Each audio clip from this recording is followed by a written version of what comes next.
You're listening to Behind the Music Podcast, a podcast that features the best musicians in Southern gospel music, with your host, Josh Griffin. Welcome to Behind the Music Podcast, Episode 8. This is your host, Josh Griffin, with our very special guest, Mr. Luke Vaught of The Inspirations. Welcome, Luke. Nice to have you with us tonight. Hello there. Glad to be on here. Yes, We've sir. talked about this for a while, and I'm glad to finally get to be a part of it. That's right. Yeah. You know, that's the only kind of crazy thing about doing a podcast is scheduling people, because, you know, people are like anybody else, got a life, they got to do, and, only got a certain amount of time to do it. So, but that's fine. I'm glad we got it. Luke, if you don't mind, go ahead and give us in case nobody's ever heard it before. I've heard it before, but tell us a little bit about how you got started in gospel music, maybe just how you got hired by Inspirations, and if anybody before that, any groups before that, just start from there. Yes, sir. Okay, well, I started music when I was 5 years old. My dad got me taking violin lessons. The local college in the town where I live, I think it was actually students that were teaching, like beginning violin, and so he signed me up to do that. That was the only instrument nobody in the family played. My dad could strum the guitar, and he could chop a few chords on a mandolin, and he could play like 3 chords on the piano.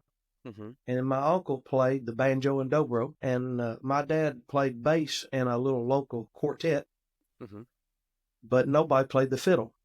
And my dad used to tell me that his grandfather's father was an old-time fiddle player.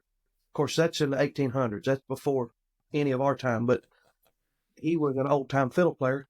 Mm-hmm. But when his son, who would be my great-grandfather, wanted to learn, he said, hang on, I got to turn this radio off. Yeah, go ahead. I've got a scanner that... That's fine. Anyways, he said whenever he wanted to learn, his dad said, you'll lose a crop trying to learn to do that. So he kind of discouraged it, but he ended up having some musical talent, like song leading and that sort of thing. Anyways, my dad got me into taking violin lessons, and I started that when I was 5 and did it for several years, mm-hmm. and eventually got in with a fiddle teacher that just kind of would play a fiddle tune and show me how it went, mm-hmm. and then I'd play it back to him. Yeah. And so that was my start in music. But like I said, my dad played the bass in a local quartet, so I grew up listening to that kind of music. Right. And I would watch them, and to me, I didn't know that was any different than some famous person on TV, Mm-hmm. I thought they were just all musicians, Right. But I fell in love with that kind of music, and when I think I was 14 at the time, I started teaching some of my friends in high school how to sing harmony parts. I could always hear the parts, but I never really sang with anybody. I didn't sing at church much or anything, really, but I could hear those parts. So we would get to school early every morning to our breakfast table, and we would sit around singing harmony until the bell rang and it was time to start school. And we were all in the high school band, so our friends called us the band table singers. Gotcha. We would get together and do that every morning, and I think it's been 17 years since we first did that, and we still get together and sing once in a while when I'm off the road from the Inspirations. We're singing this Friday, actually. Okay, yeah. But that was my start in any kind of gospel music. And when I was 17, I graduated high school, and that summer I heard that the Inspirations and Naomi and the Seagulls were coming to town. A group called the Sneed family was hosting them, kind of their homecoming, and I really wanted to go see Naomi Seagull.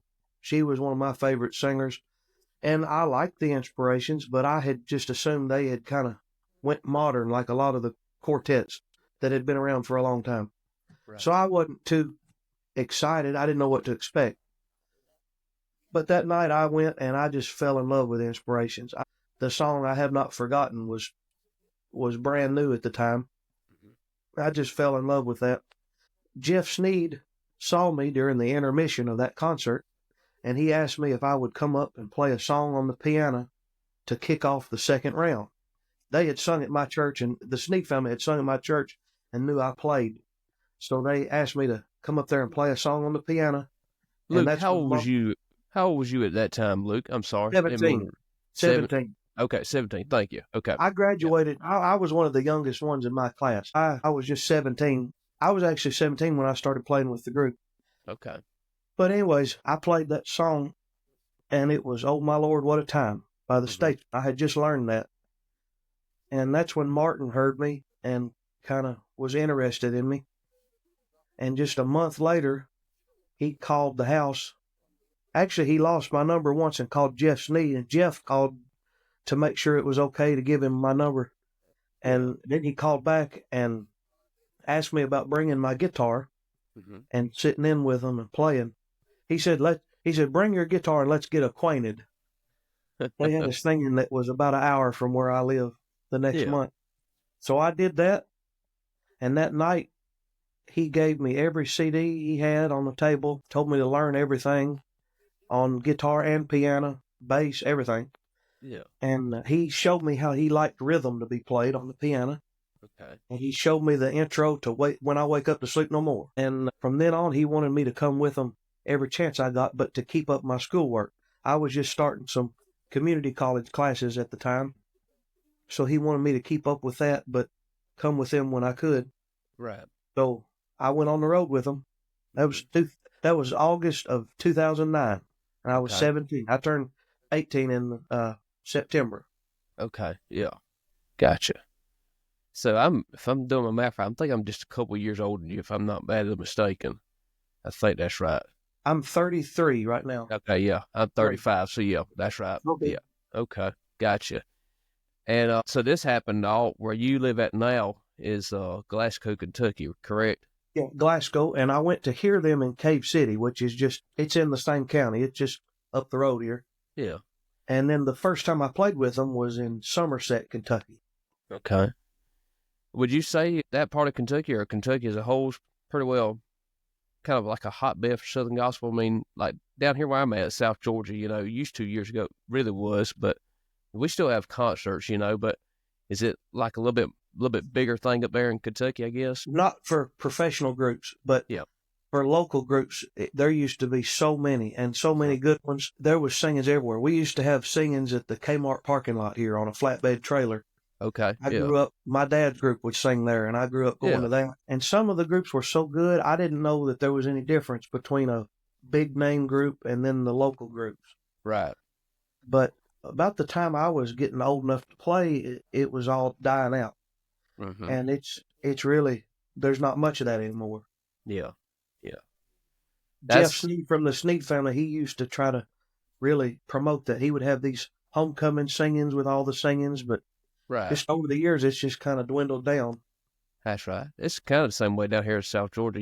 When I was growing up, there's a lot of local groups, and now I know of maybe 5 off the top of my head right now, just down this area, And but yeah, it used to be a big thing down here. Yes, sir. Yeah. And you got to have somewhere to start. I mean, you got to, and still think for the people that still do it, with the band I'm with, we still do it, and some others, but glad they still do it and want to do it, and people want to hear us, That's the main thing. People still love it here, and Jeff Sneed actually on New Year's Eve for the last several years, he's been getting his old quartet. They sung in the 80s. He's been getting them back together and doing a singing, and he'll have a huge crowd for that. I don't get to go there this year because we're singing the night he's doing it this year, but people still remember that and love that. That's right. But those groups have kind of faded away. That's right. But there's a lot of people that love it. A lot of young people like it. Oh yeah, yeah, that's right. Speaking of this week, you mentioned about it earlier in one event, but there's another event this week, kind of a one night only quartet that you're going to be a part of. If you don't mind, go ahead and speak about that if you would like.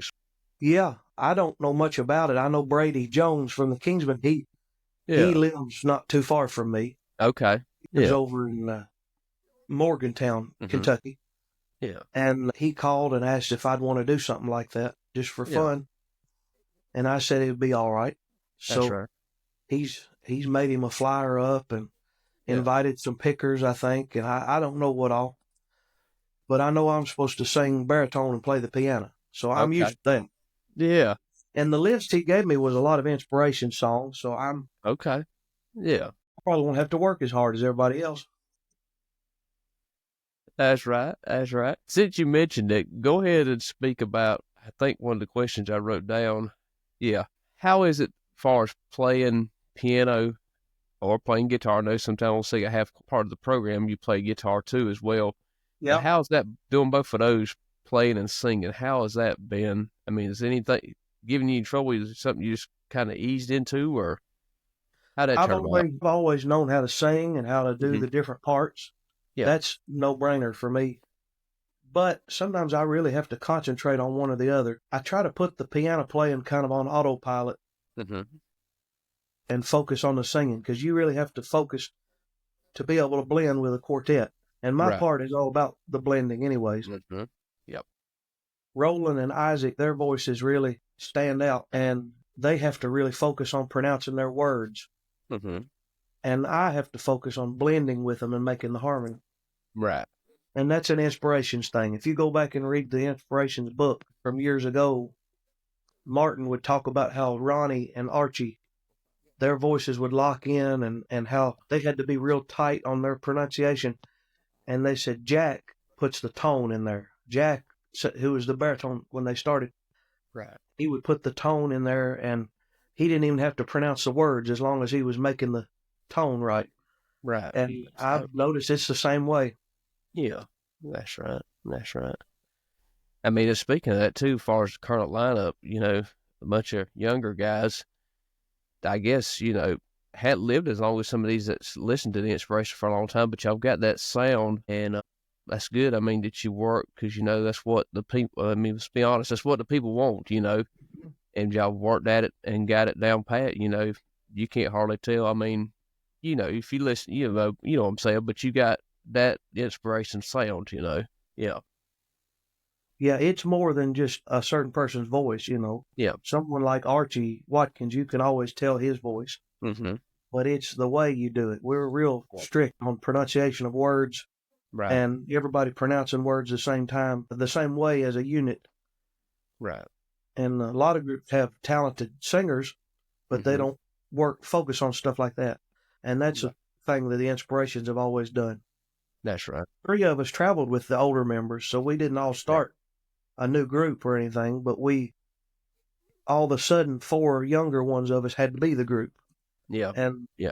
So we just really buckled down and took what we had learned and observed and been a part of, and tried to make it better and keep it going. Being along that same line, do you remember where you were at when it just kind of hit you, or it come to your mind at how big this has gotten, as far as the current lineup now? I mean, how it just blossomed into something, as I would say, major, but you know what I'm saying? It just gotten real big, you know what I'm saying? Noticing the inspirations now, finally, they back on the forefront, and do you know where you was at when that thought come to your mind? I don't try to think about that, because I don't want to be, I just don't want to think like that. But, right. When we first had to start singing, it was right in the middle of COVID. Mm-hmm. Yep. And stuff was starting to open up when we started singing. And it got to where we were about the only ones singing. Yeah, yeah. And people were calling us like, y'all are the only ones out there singing, and where are you getting these dates? And we were just singing anywhere that would have us. Right. And then about a year into that, when everything was back pretty well normal, it seemed like everybody was excited and accepting of it. I've been a part of the inspirations for so long and seen so many members, and every time somebody would change, everybody would be so upset and just, they didn't accept change at all. Right. But it's like everybody, even the old fans, they were excited about us singing because they understood why we were having to sing. That's right. We had a good excuse as to why Archie and them weren't there. Right. But then they liked what they heard, and they just really accepted it. So I guess maybe about a year into that is when I realized what was happening. That's right. That's right. And I'll say it. I've said it on Facebook, but I've said it to people around here. But this current lineup of the inspiration is probably my favorite. Probably just because I got to know some of y'all real well, but just the sound, and the energy you bring. I mean, Of course, the anointing's there, but the energy is there as well, too.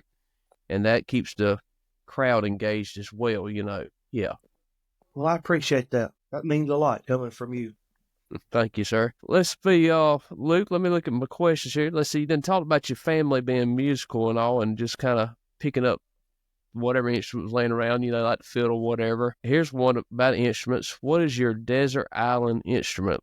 Let's say, like, if you, that, or if you want to say if the house was on fire, would you run back into to get before the house was completely engulfed? I don't know about that. I play so many different instruments. Yeah. Well, there might be a single one of them I like, but I guess that old Alvarez guitar that I play all the time, that's the one I feel like I've just done the most with, and I can accompany myself singing if I had to with it. It just does what I need it to do. It's not really valuable or anything, but it's a handy instrument. Yeah. Go anywhere with. That's right. And it's worn in too. I've seen it before, yeah. And it's probably got good tones coming out of it, broken in, it's real good. Yeah. Yeah, sure. It's not the best, but it suits me. That's right. It's what I started playing with the group. I played that for a few months before I ever started playing the steel guitar with the group. Yeah. And I still use it a lot. That's right. And I think while you was on the steel guitar too, you'd also play a little bit of lead guitar with that. What was it? Red Ibanez, I think, or something. What was it? It was a Washburn. Washburn, yes, that's right. Yeah. It was kind of made to be like a Gibson. Yeah, but that's right. It was a Washburn my dad had, and we didn't have any electric stuff much. I wound up with that, and a lady at my church had a Fender Pro Reverb amp. Yeah. So I started using that. Okay. Yeah. Yeah, Martin always was real big on the steel guitar. He said that they took a poll back as to what they asked all their people in their newsletter, what instrument did people like besides a bass and piano for a quartet? And overwhelmingly, a pedal steel guitar was the instrument that people chose. And so Martin's always been big on that. Dale Jones will tell you that same story. He was the product of that, I guess. Okay, yeah. So Martin always wanted me to do that. And when I started playing that, I asked him if he would like me to bring an electric guitar too, and play some of the intros on that, right? Like touring the city. And he liked that idea, so I started playing the rhythm guitar, just acoustic rhythm, and he liked to chop. He liked that kind of choppy rhythm. In fact, we recorded a live album during my first, I guess it was October of 2009, right when I started with the group. And you can hear me chopping that guitar in the background. That Favorites of 45 Years out. Yes, that got a bunch of songs on it, but yes, that's right. Yeah. Okay. Not a real good recording, but I can say that was my first thing. That was recorded in October of 2009. Okay. But anyways, I did that then. And then the next year, I started adding a little bit of steel guitar and then added the electric guitar. And I did that off and on. I say off and on because a lot of times I would have to be the bass player.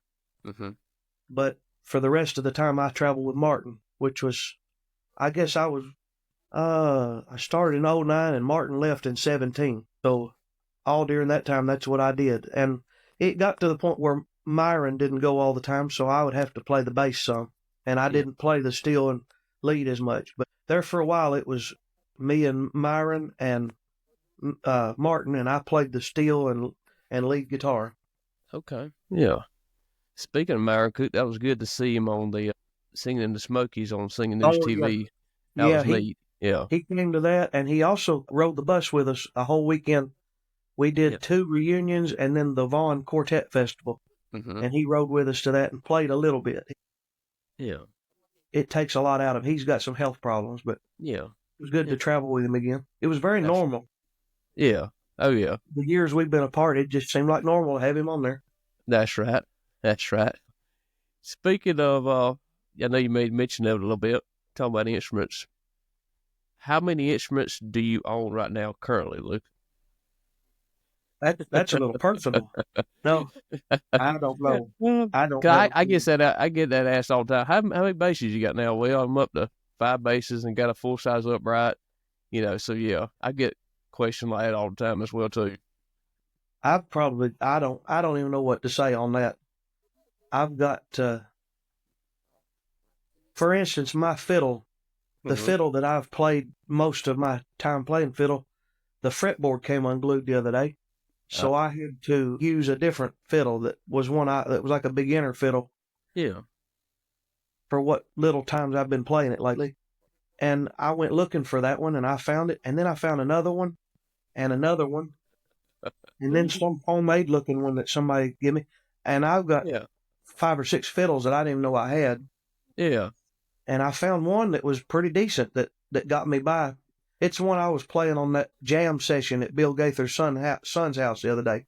Okay. I was using that fiddle. I was like, it sounds better than I thought it did. But yeah, I'm happy to have mine fixed now. But I've got some instruments that are good, and then a lot of junky instruments. Yeah. I don't have a number. I don't have a clue. A lot, probably 10 or 12 guitars. And you probably do most of your own stuff yourself too, right? As far as maybe tweaking them a little bit or whatever as well. I'm not real confident in it, but I have had to. I've had a dobro apart last week. In fact, I did that right up until the last minute I could possibly wait to leave to meet the bus last week. Yeah. I sat there tweaking that thing, and I was like, I've got to put this down. I can do it next week. That's right. Goodness. Hey, there ain't nothing wrong with that. There ain't nothing wrong with that. I usually try to find like a certain person that knows about stuff. Like I had Josh Swift go through my dobro one time. Yep. I've got a friend in Somerset, Kentucky. His name's McDonald. He's got a refret place. He does fret work and that sort of thing on guitars. I've got a couple guitars over there with him right now. Yeah. A company in Nashville called British Audio. I take all my amps and electronic stuff to them. Yeah. Trying to think. My steel guitars, the one that I played with the Inspirations was a Showbud. Okay. Yeah. That was started by Shot Jackson and Buddy Emmons. Shot Jackson, his sons were the ones that actually built them. Shot designed them, but his sons David and Harry. Yeah. And I've taken my steel guitar right to the source, to Harry Jackson. He was in his 80s when he was still working on it for me. Oh. And of course, David, his brother, is married to Karen Peck's sister. Okay. I thought I remember something about it. Yeah. Okay. Yeah. So I try to find someone like that that's a specialist on that particular instrument. So my Showbuds have been worked on by them. I've made friends with some of the Emmons steel guitar people that have started that up in Sevierville, Tennessee. Yeah. And we just sang there this past weekend.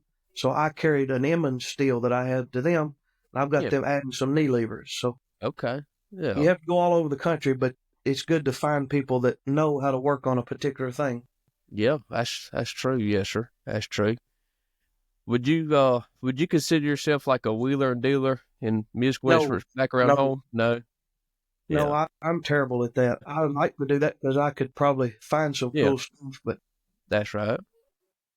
People have really been generous to me and given me a lot of stuff and I'm so blessed in that. There's some guitars that I've acquired that I couldn't have paid for. Yeah. But and a lot of that, I don't feel right trying to wheel and deal stuff that's been so generously given to me. That's right. Yeah. Yeah. And so I never have done much of that. I've bought a few things, and I've got something I'm eyeballing right now that I don't know if it'll work out. But just to try to make the most of what I've got. That's right. That's right. I've got a 70-something model, Japanese-made Aria mandolin. The top of it's walnut, the walnut body, and it's got a dark perloid pickguard on it with the perloid binding, or the dark, well, not perloid, like tortoiseshell, like pickguards. It's got that same binding that I was given last year from a friend of mine. He's since passed, but and trying to, know a couple chords, nothing major on it, but it's pretty good little mandolin, yes sir. Yeah, pretty good. What is your favorite brand of strings for your guitars and all, you would say? I don't really have a preference, but one that I remember the name of is that Diodario, the ones in the red package, which is medium. That's what I usually, if I see them, I'll pick them up and put on my acoustic guitar. Yeah. I guess would that be what, a 13 to 56 or 12 to 54 gauge?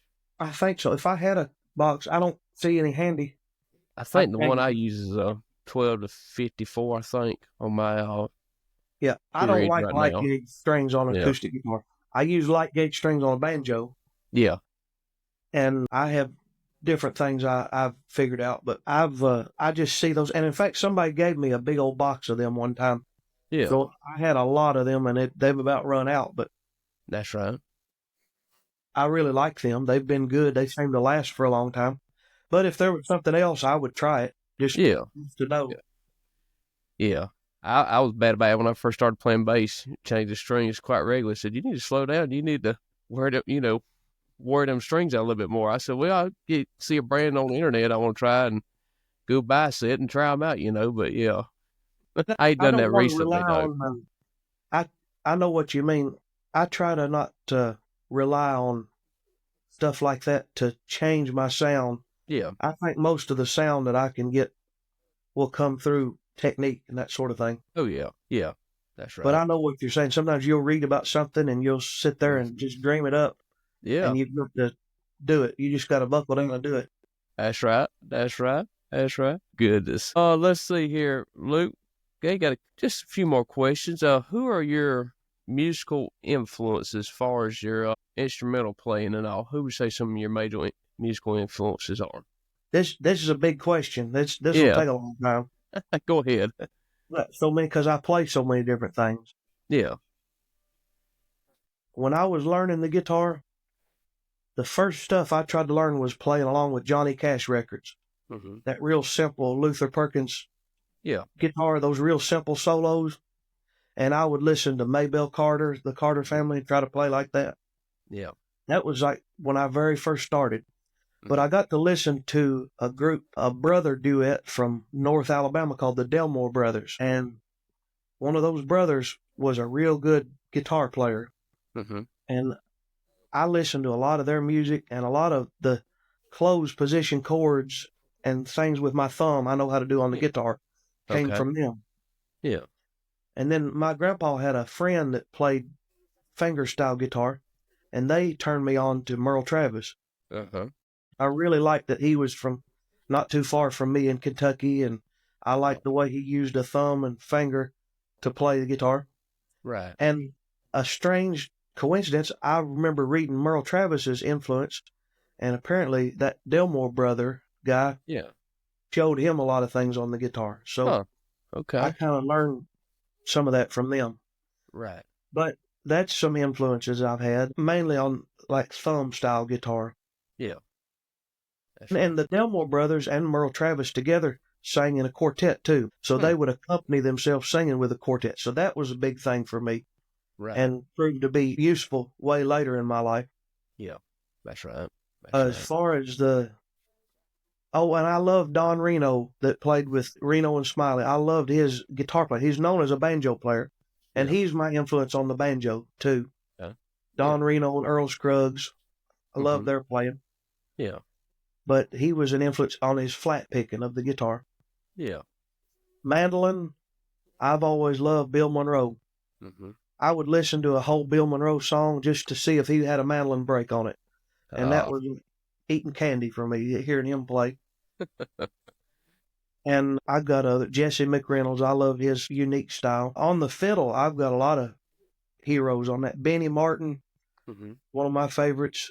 Chubby Wise, Buddy Spiker, people like that. Those old Kenny Baker played with Bill Monroe. I love that style. Yeah. But now that's all stuff I don't regularly play with the group. Steel guitar. When I learned the steel guitar, I wanted to go back to the origins of steel guitar. So I learned how to play non-pedal before I ever learned pedal steel guitar. Okay. And so I would listen to people like Jerry Byrd play Hawaiian style on a C6 guitar, or listen to like Don Helms on Hank Williams records. Yeah. In fact, I've got a steel guitar just like the one he used, a non-pedal steel. Yeah. And then when I got into pedals, I would listen to Jimmy Day and Buddy Emmons. Jimmy Day's probably my favorite. Yeah. But those are some of my heroes on the pedal steel. And the piano, let's see. When I was real little, my uncle showed me an old 78 record of Dale Wood playing Down Yonder. And I thought that was the best thing I'd ever heard. And I wanted to play like that. Yeah. And then I got into that ragtime music from that. But as far as gospel music, Hovey Lister was my first hero. I loved his playing. And I liked some of the fancier players, but I just didn't think their style worked as good for what I liked. But Hovey Lister, to me, was a perfect accompanist. Martin Cook, he was like that with the inspiration music. Yeah, that's right. But those are some of my heroes on the piano. Yeah. What have I left out? Other instruments? I don't know. Upright bass Upright bass. or bass? I love to listen to the way the old Bear Hunter played it on the Inspirations live albums. He played that bass right there. If I can. There it is. Okay. Yeah. I bring it home for the winter break. Yeah. But now, there was some of the legendary studio players that played on Inspirations records, like Bob Moore, people like that. Yeah. And I've really studied a lot of that. The Inspirations, when they recorded at Mark V Records, they had the Huffman brothers. Joe Huffman and his two brothers played the guitar and basses and that sort of thing. Otis Forrest played the piano a lot. Yeah. And being in the Inspirations, I've studied that music so much and just really listened to a lot of that. And then when they recorded in Nashville, they had people like Weldon Myrick playing the steel guitar, Harold Bradley on the guitar, Bobby Moore on the bass, Ray Eddington playing rhythm guitar, Bill Purcell and Jerry Smith played the piano. And, of course, the older Inspirations told me all of those names, and I looked them up and learned. Right. And of course, Roger Fortner and Dale Jones studied so much of their music. Yeah. And then when they started playing on the recordings, it showed in their style. That's right. Were some of their recordings have drums on them too? Studio recordings back in the day, if I'm not Pretty much all mistaken. of them. Okay, I thought so. Yeah. Yeah, the Inspirations have a reputation for whatever reason for not liking drums or whatever, but all their old records had drums on them. I was just about to ask you if you ever figured out, or if they ever told you why no drums and like live or anything like that. They didn't need it. They just didn't need that. That's right. They had a strong rhythm with Martin playing the piano. Yeah, that's true. And it allowed the instruments to shine and mainly the voices to shine. Voices, yeah. And they would hear groups like the Goodmans with stuff that was way too loud, and the Inspirations wanted to be different. Yeah.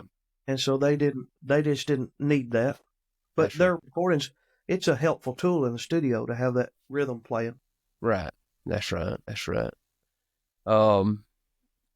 Far as singing influences. I've got a lot of them too, but I don't really try to sing like any one person. Right. I just sing with the voice I've got. My voice is pretty soft, and I don't get real low or real high, but that works for my part in the quartet. Yeah. I used to drive up and down the road to meet the bus even before I was ever thinking about singing with the group. And some of the old records are mixed in stereo, and you can turn the balance of your speakers to one side and only hear two parts. And I would practice putting the third part in there. Yeah. Yeah. And of course, that was usually Eddie Dietz or Jack Laws singing that part. Right. So I would kind of try to learn and do it like them, but not copy their voices, because both of their voices are very unique. That's right. But they're two of my influences. And I like some of the old country singers that had real pretty voices. And of course, I don't sing anything like this, but like Lefty Frizzell. He was always, to me, has one of the prettiest voices. It's so different. Yeah. And if I could sing, I wish I could sing like that. I like people that can put a lot of feeling in their voice. Yes. I don't like big, fancy operatic voices, but I like someone that can really pour emotion into their singing. Yeah. Yeah. Strangely enough, the boys that sing in Inspirations are like that. Oh, yeah. they really know how to do that. And I don't know if they even realize they know how to do that, but Yeah. I love being a part of that. Oh yeah. That's right. That's right. Favorite venue to play that you've played at so far?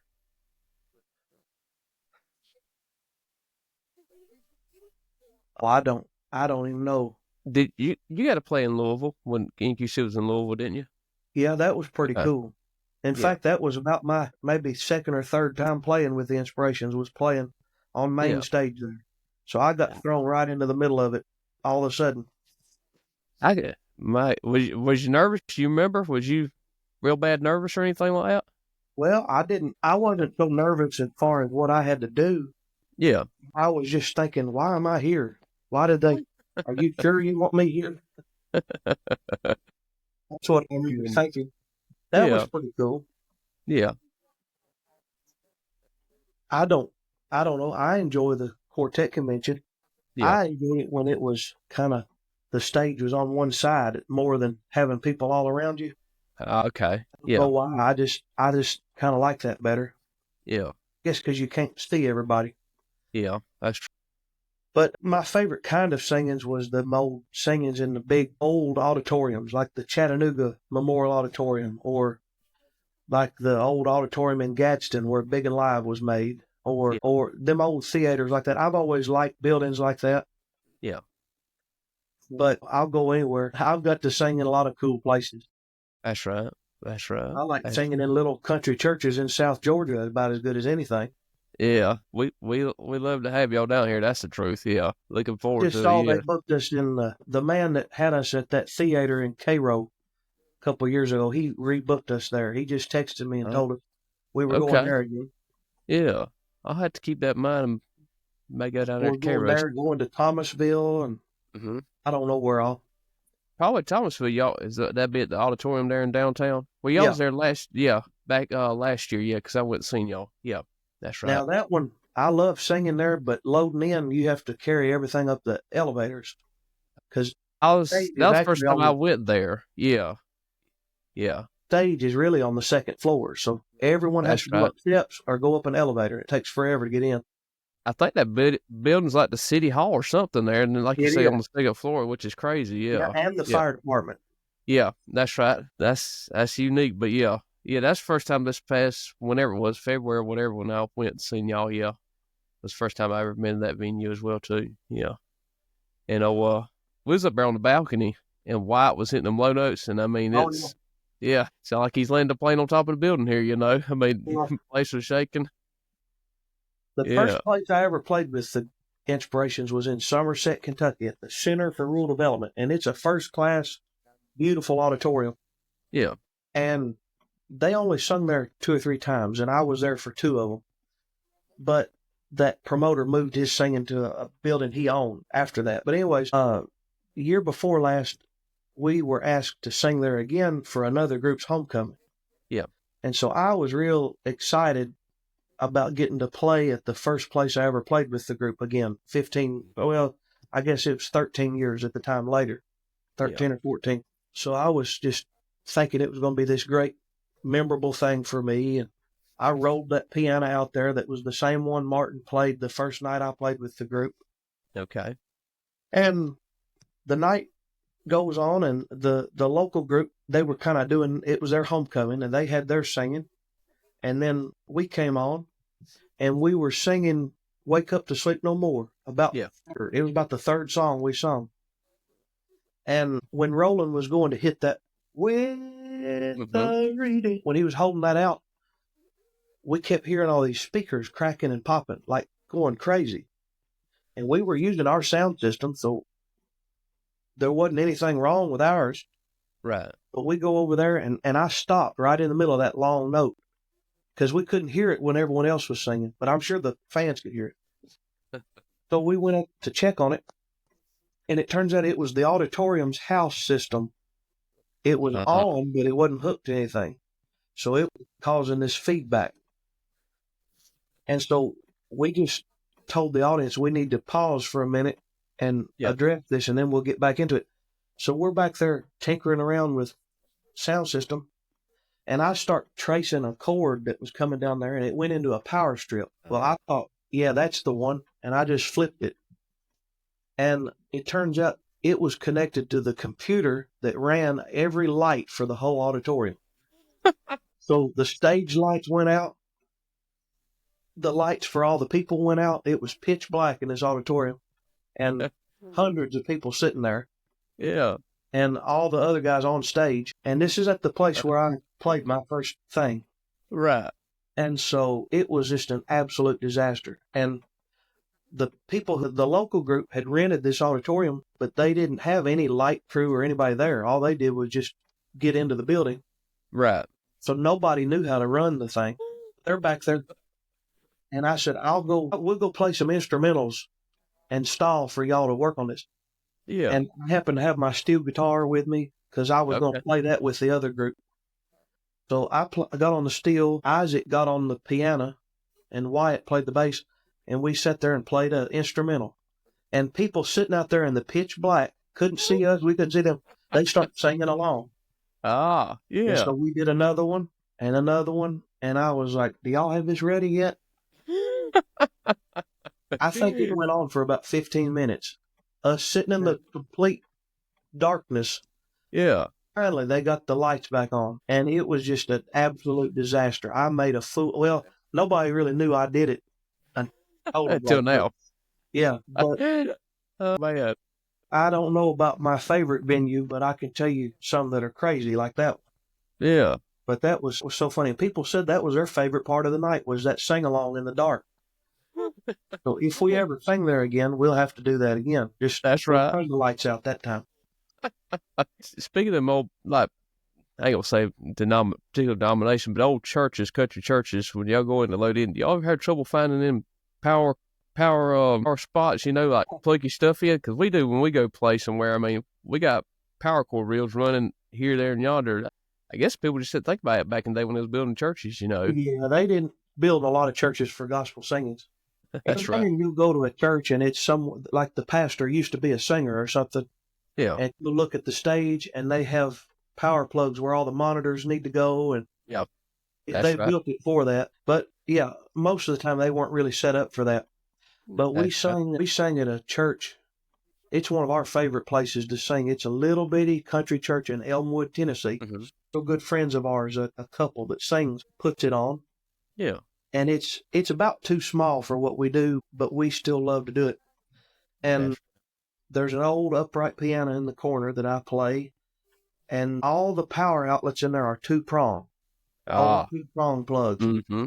Yeah. So we have to put these little ground lift things on all of our stuff. Yep. And the first time we ever sung there, I told this the other day, and I might have told it wrong. I think it was Isaac that did this. Mm-hmm. It might have been Wyatt. It was Wyatt or Isaac one. He was trying to plug in a power thing into one of those that was by the windows. And the church had them old, really steep back pews. Mm-hmm.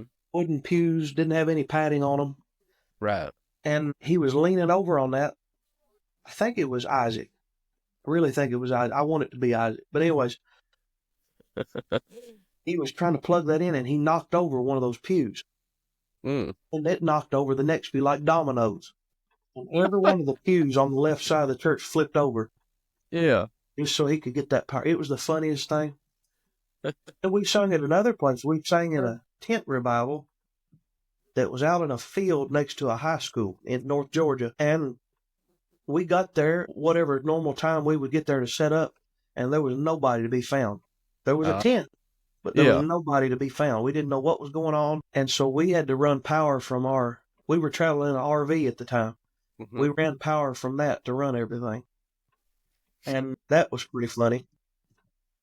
You mentioned tent revival. We sang at one this past July in Baxley, Georgia. And hopefully y'all have more people show up for y'all than we did at ours. But it was probably high 90s, high humidity down here in South Georgia.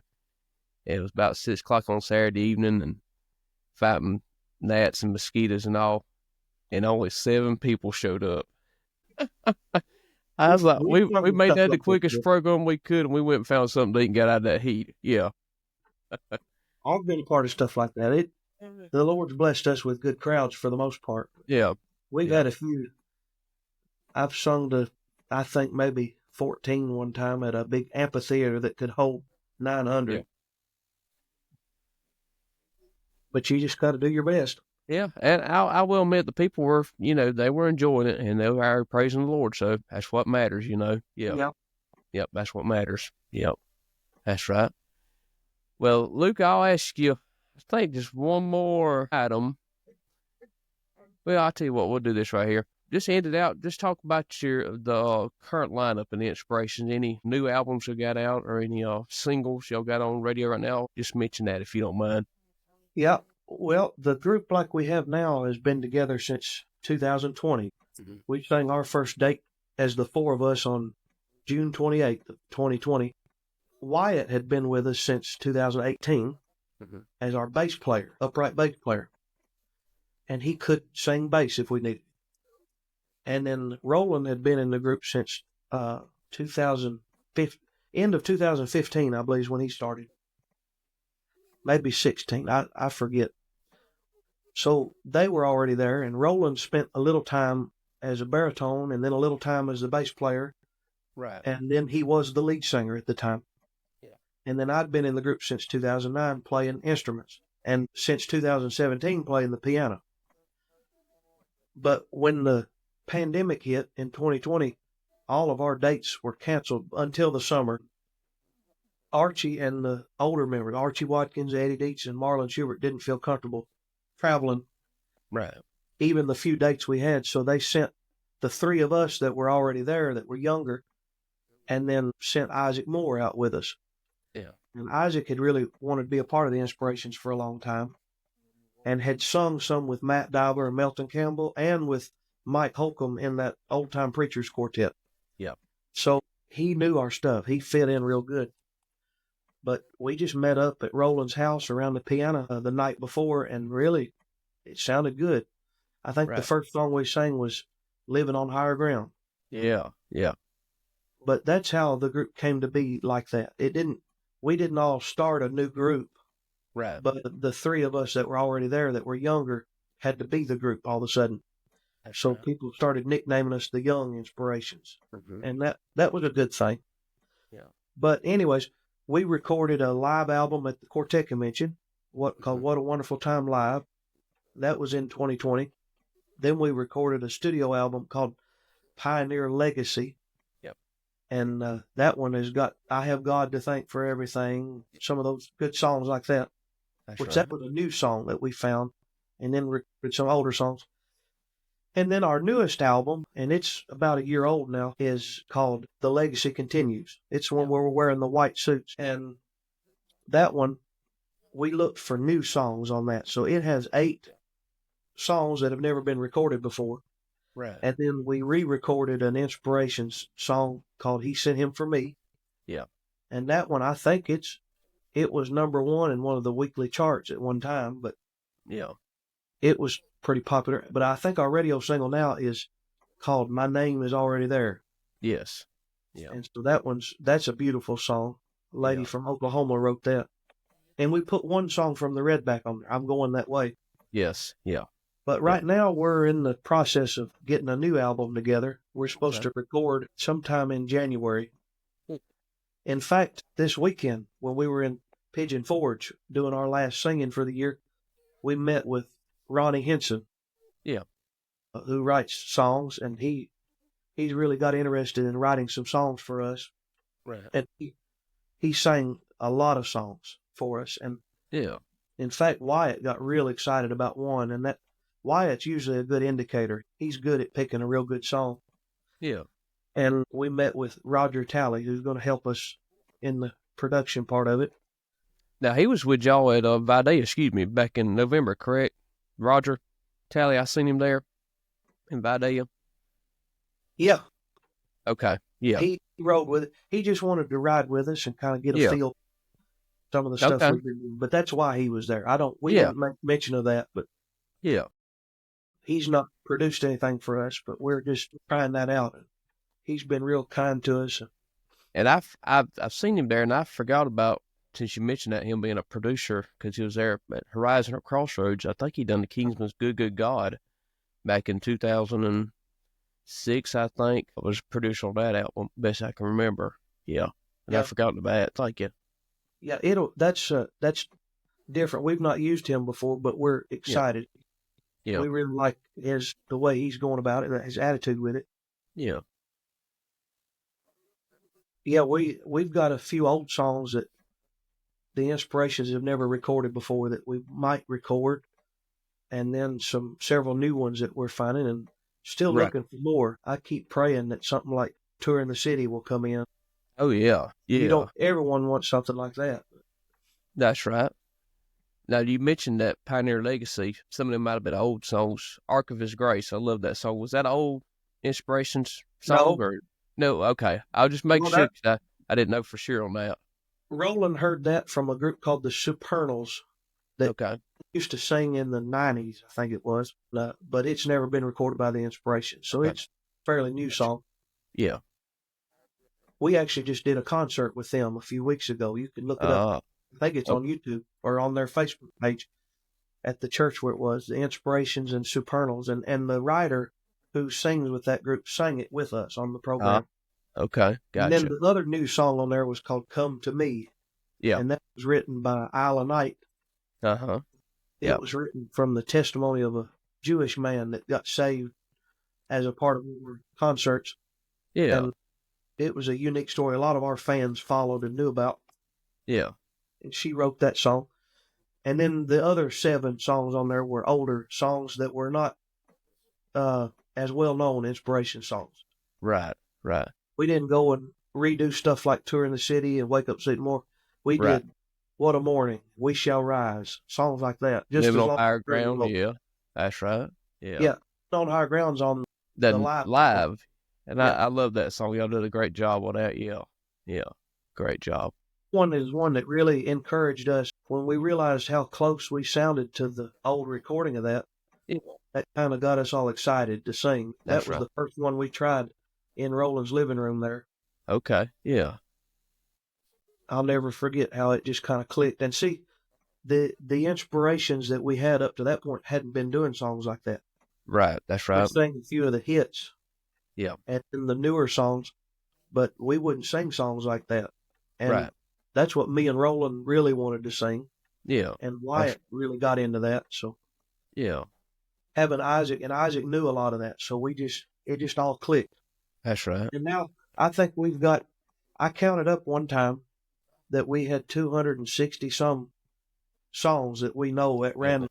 It's probably closer to 300 now. And at a concert, you'll just start, you probably, you can tell me this. Do you just start playing and they know what you're doing, or you kind of tell them and then they go from there? If it's a situation where they wouldn't have any way of knowing, I'll tell them. But most of the time, they just know by my intro. Goodness. If we're all really in tune with each other. Yeah. Our hearts all beating together. Right. We will know what's coming next. Yeah. We pray about what we sing, and they leave it up to me to pick the songs. Yes. And then sometimes Roland, being the talker on stage, he will set up a song sometimes. So he'll call one once in a while. Yeah, that's right. But you never know the spirit-led program. It's not just predetermined. Hey, and them two things right there, I mean, not knocking other groups, but because not every group's got the instrumentalists that could do stuff like that, but the anointing and just don't do the same program twice, that's amazing. Yeah, that's a good thing that we've got the ability to do. And the other groups can do that. They do good programs, but I like the way we do it. We're just responsible for our way. Yeah, that's right.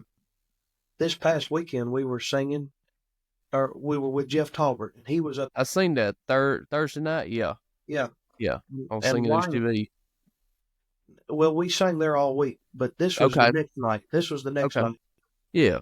We were singing, and Wyatt was back there praying privately. So he didn't know any of this was going on. He said, Lord, I've got to get up there and represent you.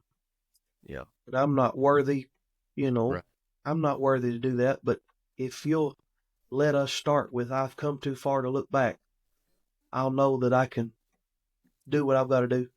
Right. And I didn't know that he was back there praying that. Yeah. But I got up there and out. That's the song I started with. That's what the Lord laid on my heart to start with. Yeah. Completely independent of knowing that he had been back there praying it. And I don't know if we've ever started with that song. It was just so random. That's right. That was the same day that lady that wrote that died. But the Lord impressed on me to start with that. So That's Wyatt had no idea of that. But the Lord answered his prayer through me. Yeah. And he answered my prayer as to knowing what song to do through Wyatt. So That's I just right. thought it was really special. And it happens like that so many times. Roland will turn around and be in a big way talking. Yeah. And I'll have my hands ready to play the song that I know he's fixing to go into. And Right. without really seeing that he's going to do that, I just know because it's just the way it's going. That's right. That's right. Right. I don't know that many people do it that way. And it might scare some people, but that's the way we do it. I mean, it's doing good for y'all. I mean, yeah, Lord's being lifted up and Lord's blessing folks, and he's blessed y'all tremendously, and it's obviously it's working. Yeah. Yeah, it's working. Yes, sir. Yes, sir. Well, Luke, I appreciate you doing this for me, buddy, and appreciate you talking to me. I enjoyed the conversation, and it's been a great night. And find out more information about Inspirations. Of course, y'all on Facebook, probably everything, Instagram, X, all that, and of course your website too. What's your website, Luke? It's theinspirationsquartet.com. Thank you, sir. And of course, you got your tour. You can find where they're going to be at, and I have product from them as well on there. On Apple Music, probably Amazon Music, all that stuff as well. Stream them, download them, and just see them when they're in your area. They'll be more than glad to see you and talk to you. And that's a good thing about the Inspirations. You know, they're just easy, down to earth people to talk to at the concerts. You know. Yeah, I want to be an encouragement to people, and yes, because of my unique situation, I'd like to encourage people that play instruments. Yes, that's right. There's not a lot of opportunities to play in our music because most people don't use live music anymore. That's right. So that's why I try to present different instruments as much as I can and encourage people and show them that there is ways you can use it. Yep.